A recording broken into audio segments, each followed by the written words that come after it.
On February 28th, 2003, at 1:34 a.m., police went to University and Douglas Avenue in Riverside, California in response to several shots fired calls. In the parking lot next to the Economy Inn, the police made a gruesome discovery as they found the bodies of Tanya Morris and Darrin Hutchinson laying next to a car and several bullet casings. Each of the victims had been shot twice in the head at point-blank range, with at least 3 of the bullets being fired from the same gun. It's alleged that a known local kingpin and Main Street Crip member was responsible for their deaths. Today, we'll address what went down that night and several other situations this gang is known for. Yeah, walk-down murders, gang injunctions, kingpins, we have all that to go over and much more as we explain who are the Main Street Mafia Crips. This gang is one of the smaller Crip gangs in Los Angeles, but don't let that fool you. These guys have a history of brutality that's matched with a lot of the bigger gangs in the area, so they definitely have a story to tell. Yeah, all right, welcome to Cali's Most Dangerous. Let's get into it.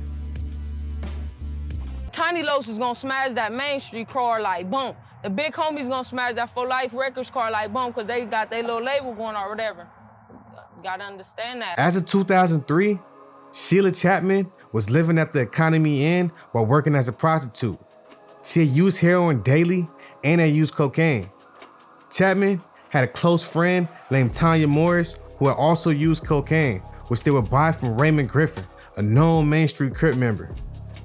In the early morning of February 28th, 2003, sometime after 12:30, Chapman was walking home on University Avenue when she noticed a red car, like a Honda Civic, going east towards the Economy Inn. While driving, the driver looked at her, made a U-turn, and drove past her slowly. As he passed her, she saw his face. He was wearing a gray sweatshirt with a hood. He then turned around again and pulled up right next to her as they began to stare each other down. After a few seconds of staring at each other, he then drives away towards the Economy Inn, and 2 or 3 minutes later, she heard 4 gunshots. Chapman then saw a man wearing a black hoodie come out of a parking lot next to a Mexican restaurant and go across University, walking real fast. She didn't think anything of it though, but when she got back to the Economy Inn, she saw the police in the area, and somebody told her that her friend, Morris, was dead in the parking lot. Chapman identified Robert Pruitt as her boyfriend. At some point, Pruitt told Chapman that he saw Griffin shoot Morris in the head. He said sometime after midnight, he was sitting outside the steps in front of the Economy Inn when he saw Morris and 3 other people walking west on University. One man with her was holding a paper bag that looked like it had a bottle or something in it as it went into the parking lot of the Mexican restaurant next door. A couple minutes later, Pruitt saw Griffin, who he knew was Whack or Big Whack, also walking west. He was wearing a black hoodie. Pruitt yelled, "What's going on, Whack?" And Griffin said, "Nothing, but added, I'll talk to you later. I got something I gotta take care of real quick," as he kept walking towards the parking lot. Pruitt then remembered a rumor that Morris had been involved in a robbery of one of Griffin's drug spots, so he got up and moved to a planter so he could see what was going on in the parking lot. Morris and her companions were standing in a circle of the parking lot. Griffin was standing about 3 feet away from them. At first, it looked like they were just exchanging words, but suddenly, Griffin pulled out a semi-automatic handgun and started shooting at the people in the circle. Pruitt saw 2 people fall to the ground. After the shots, Pruitt ran back up to his room and looked out the window. That's when he saw 2 bodies in the parking lot, but he didn't come back down until the cops arrived. A few days later, Griffin saw Pruitt and told him, "Don't snitch," and added, "My homies think I should smoke you," because Pruitt had seen a shooting. However, Pruitt assured him that he wasn't going to say a word, and that was the end of that situation. However, in March of 2003, Pruitt was arrested for transportation of cocaine. As a 3-striker, he was facing a potential sentence of 25 years to life. And in 2004, Pruitt was in fact sentenced to 25 years in life. But in July of 2007, a judge told him that if he testified in Griffin's case, both truthfully and relatively consistent with his preliminary hearing testimony, his sentence would be reduced to 10 years. And in November of 2007, Griffin testified in his case, and indeed, his sentence was reduced to 10 years. Because of Pruitt's testimony, substantial evidence, In statements from several witnesses, Griffin was sentenced to 4 consecutive life sentences, 2 without the possibility of parole, and 2 25-year minimum parole periods, plus 7 years. Bruh, 4 consecutive life sentences? At this point, just tell me I'm gonna die in prison, Judge. Just tell me that, bro. I'll be more comfortable hearing that. Anyways, that's just one story about the Main Street Crips. They have several other stories attached to their histories, from big-time drug kingpins, gang injunctions, and several walk-down murders. But before we go over all that, let's get into who are the Main Street Mafia Crips.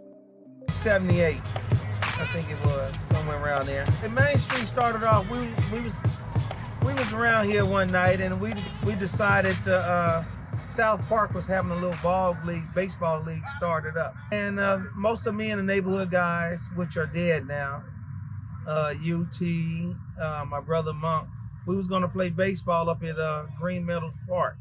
And we said, well, what we gonna name it? I said, let's name it Main Street. And then when the neighborhood started dividing itself up as Crips, as on the east side, Bloods on the west side, we put a C on the M and became Main Street Crips. The Main Street Mafia Crips, or the MFMCs, are an African-American street gang located on the east side of South Central Los Angeles, California. They consist of a few subsets. 2 of them are known as the 8-4 Main Street Mafia Crips and the 9-8 Main Street Mafia Crips. Yeah, these subsets is known as some dogs. From shootouts to drive-bys, the Main Streets is doing it all. Bars, nigga. The Main Street Mafia Crips fall under the Mafia umbrella, along with the Fudgetown Mafia Crips and the Bluegate Mafia Crips, as well as the 99 Watts Mafia Crips. Also, they are known to sport yellow or gold, along with the traditional blue color to show affiliation to the Crips. The 9-8 Mafia Crips originated around 98th Street and Main Street between Colden Avenue and 104th Street. The 110 and San Pedro Street acts as their borderline. The 8-4 Mafia Crips are located on 84th Street and Main Street between San Pedro and Broadway Avenue. And the 8-4s are smaller than their counterpart, the 9-8s, but despite their size, the 8-4s are known for their brutal reputation for violence. Their territory is known as one of the most dangerous areas to be in, especially if you're a gang member. Matter of fact, the Roscoe's and Chicken and Waffles, where PNB Rock was unfortunately robbed and killed at, is the heart of their territory. It's not confirmed whether this gang is responsible for it or not, but that's just to give you an idea on how crazy that area is. On top of that, this gang has a history of being in the news for a lot of deadly situations. In 2008, the Main Street Crips made headlines when Shaquille O'Neal's former acquaintance, Robert Ross, was kidnapped and beaten at gunpoint. Robert Ross told investigators during an interview he believed O'Neal was behind the attack because of the business deal going bad. He said O'Neal believed he had a sex tape. The incident led to the arrest of 7 members of the Main Street Crips. The gang's members faced charges of kidnapping, robbery, assault with firearm, and criminal conspiracy. Ross stated that his childhood friend, Ladell Rose, led the assault. Police authorities believe the beating was a result of Ross having an affair with Shaquille O'Neal's then wife. Look, like I said, don't let the size fool you. The Main Street Crips have always been one of the most dangerous and feared gangs in the area, and even in different counties as well. And unfortunately, Jonathan Fuller fell victim to these ways. In 2006, Jonathan Fuller and Joyce Lopez lived in an apartment complex in the Edgemont area of Moreno Valley. At around 9:30 p.m. on June 10, 2006, Lopez heard footsteps and then 2 voices arguing loudly at the entrance of Fuller's apartment. One of the voices was Fuller's. She heard someone yell, "Get that nigga." A few seconds later, she heard 2 or 3 gunshots and then footsteps running past her door. Around that same time, another witness was driving to her grandmother's apartment, which is in the same complex where Lopez and Fuller lived. She parked her car in front of the gate of the complex. There were some members of a local gang known as Paper Chasers hanging by the mailboxes. A white car pulled up and parked about a car length behind her, but away from the curve. Its lights were on and its engine was running. After sending a text message, the witness got out of her car to go to her grandmother's apartment. As she did, she saw Larry Carter and Jonathan Norton, a known Main Street Crip member, outside of Fuller's apartment and heard them yelling. Before she reached the gate of the complex, she saw a flash and heard 4 to 6 gunshots fired. While the gunshots were firing, she ran back to her car, got in, and dug down. She looked up seconds later and saw 2 men run through the gate towards the street. Meanwhile, the white car had moved in front of her car. It was inching away. The 2 men flagged down the car and it stopped. One man jumped in the front seat, the other man jumped into the back seat, and then the car drove away. When the pigs arrived at Fuller's apartment, they found Fuller laying on the kitchen floor. There was blood pooling around Fuller's head, and he had a gunshot wound below his right eye. There were bullet holes in his clothes, near his left hip and his leg, and money laying on the floor near him. In addition, there was a baggie of white, rock-like substance that appeared to be rock cocaine on the kitchen counter. In the living room, there was a baggie with green leafy substance that appeared to be marijuana on a table and a letter scale on top of the stereo, with a spent .38 caliber casing near Fuller's body and another in an inches away. The party stipulated Fuller's body had 5 gunshot wounds, 1 to the right side of his face, 1 to the back of his head, 1 in his left thumbnail, 1 in his hip, and 1 in the upper part of his left leg. After the shooting, Fuller's cell phone and $2,000 was missing from the apartment, and several outbound phone calls from his cell phone after his death were made. One of the phone calls was made to Fuller's cousin, Mario. On the day of Fuller's murder, Mario's sister heard Mario's cell phone receive a phone call. She answered the phone, and the voice on the other side said, "Help, help, these niggas just shot me. I'm in Edgemount." The caller used Fuller's cell phone and said that he was Fuller, but the caller's voice was not Fuller's. Julio Jefferson, an extended family member of the Fullers, was at a liquor store in Paris a few days after the shooting. He saw a white Pontiac Grand AM parked outside the store and 3 African-American men inside the store, including Morton and Carter. Norton was wearing a t-shirt with the words that said Mafia Life on the back. Carter was talking on the cell phone, and Jefferson heard him say, "No, it ain't. You know me. I don't be in Edgemount like that, so it couldn't have been me." Jefferson realized then that the men might have been connected to the shooting. He then called someone and had the person write down the Grand AM's license plate numbers, which he then gave to police along with a description of the 3 men. Norton was the registered owner of the vehicle, and he was the one driving it. Michelle Lucky knew Carter by the nickname Killer and Norton by the nickname Tiny Mafia.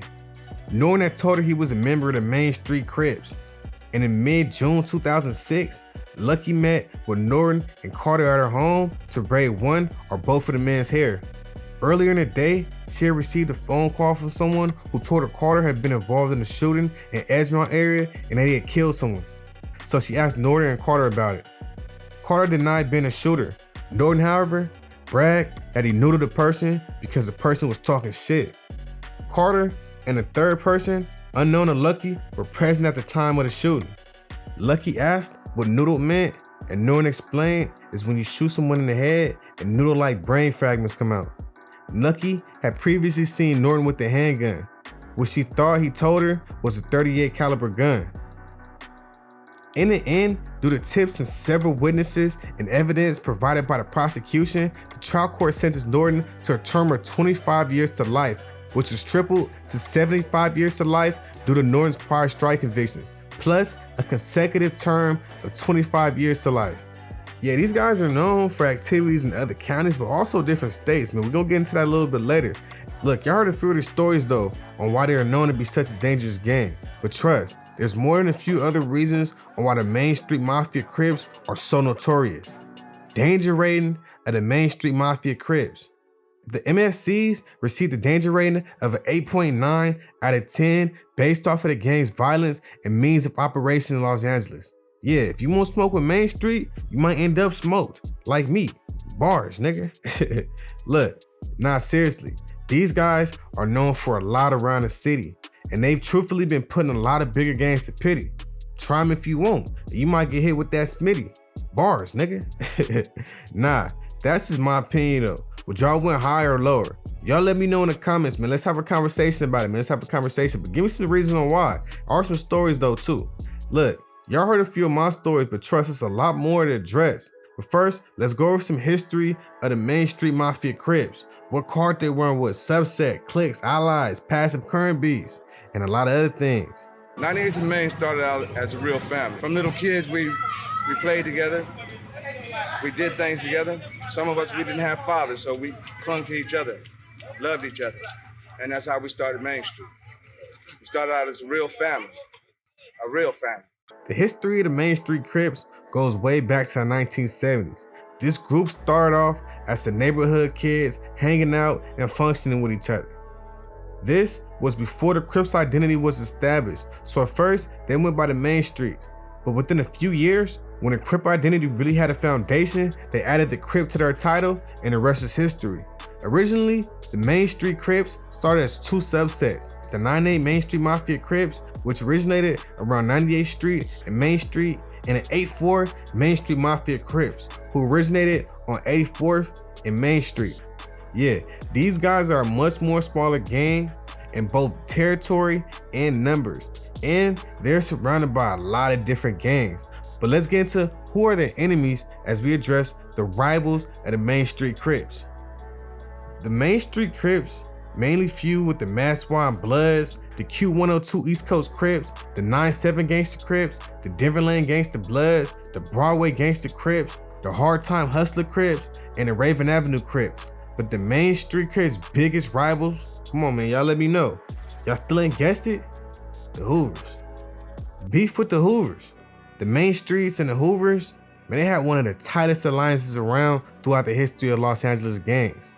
But that quickly changed after the Main Street Crips threw a house party and the Hoovers were invited. At first, the two gangs were functioning together, but often when you have drugs, drinks, women, and some dangerous individuals around, something bad is gonna play out. And that's exactly what happened. An argument between two opposing gang members escalated to a fight, which quickly turned to a deadly war between the two. And unfortunately, both gangs saw a lot of casualties. On August 16th, 2009, Daquan Allen, also known as 4-Star, a member of the 9-4 Hoovers, was walking from the Broadway swap meet on 87th Place and Broadway. While walking, Allen, who was wearing an orange bandana, was approached by Christopher Thomas, a member of the Main Street Mafia Crips. Thomas asked Allen, "Where you from?" And he said 9-4 Hoover Criminal Gang. Right after the response, Thomas pulled out a gun and shot several times. Allen, who was 13 years old, died shortly after the shooting. And Thomas was sentenced to 50 years in life to state prison. Yeah, these guys are known to go back and forth, but they used to be close though. Y'all let me know in the comments if y'all think this alliance is salvageable or is it fuck each other for life. Prominent figures from the set. Even though the Main Street Mafia Crips are a smaller gang compared to bigger Crip gangs in Los Angeles, they still have a lot of members who have helped make the gang what it is today. Liddell Rose, also known as Del Dog, was a known member of the Main Street Mafia Crips and also founded his own record label, which was associated with artists such as Trey D, Goldie Loc of the Eastsiders, and Snoop Dogg. And this cat was by far one of the most respected and feared members from the set. Yeah, he's known for being involved in numerous situations that include a lot of high-class people. You already heard the story about how he helped Shaq, but trust, it's much more activities that he was in the middle of. And not only just the deadly situations, Del Dog was known to serve his community, whether through toy drives, backpack giveaways, or simply helping someone in need. That's why when he passed, a lot of people in LA were not only mad and angry, but also in shock. On July 9, 2015, Del Dog was fatally shot with a rifle after an argument on Broadway and Century in South Central Los Angeles, California. Officers were sent to investigate reports of a shooting, only to find a 50-year-old Del Dog suffering from a gunshot wound.